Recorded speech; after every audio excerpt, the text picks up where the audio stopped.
Es ist dem Feind gelungen, die Front in breiter Formation zu durchbrechen. Im Süden hat der Gegner Zossen genommen und stößt auf Stahnsdorf vor. Der Feind operiert jetzt am nördlichen Stadtrand zwischen Frohnau und Pankow. Und im Osten ist der Feind bis zur Linie Lichtenberg-Marsdorf-Karlshorst gelangt. Mit dem Angriff Steiners wird das alles in Ordnung kommen.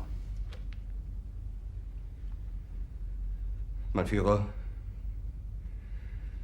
Steiner konnte nicht genügend Kräfte für einen Angriff massieren. Der Angriff Steiner ist nicht erfolgt.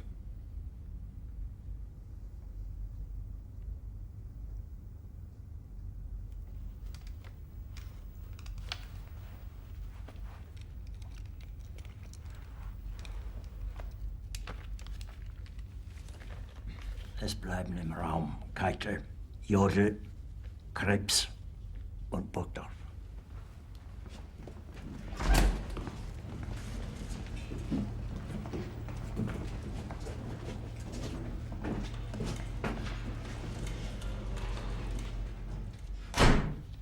Das war ein Befehl! Der Angriff Steiners war ein Befehl! Wer sind Sie, dass Sie es wagen, sich meinen Befehl zu widersetzen? So weit ist das also gekommen.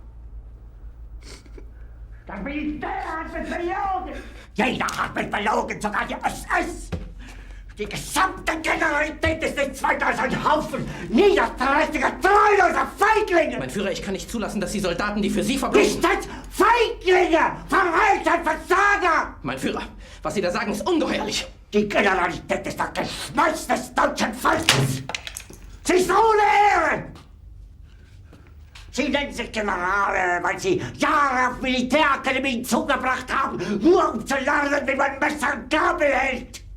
Jahrelang hat das Militär meine Aktionen nur behindert. Es hat mir jeden nur ersichtlichen Widerstand in den Weg gelegt. Ich hätte gut daran getan, von Jahren alle höheren Offiziere liquidieren zu lassen, wie Stalin.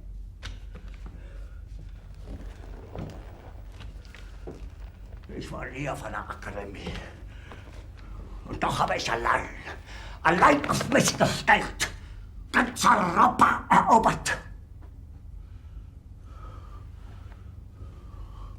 Verräter!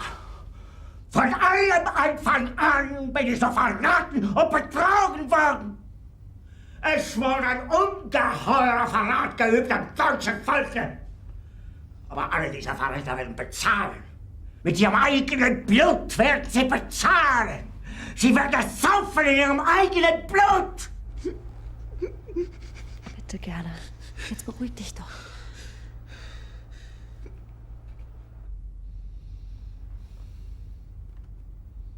Meine Befehle sind in den Wind gesprochen. Es ist unmöglich, unter diesen Umständen zu führen. Es ist aus.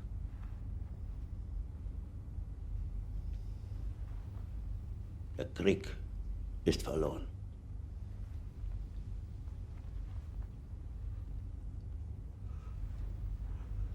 Aber wenn Sie, meine Herren, glauben, dass ich deswegen Berlin verlasse, irren Sie sich gewaltig. Eher jage ich mir eine Kugel durch den Kopf.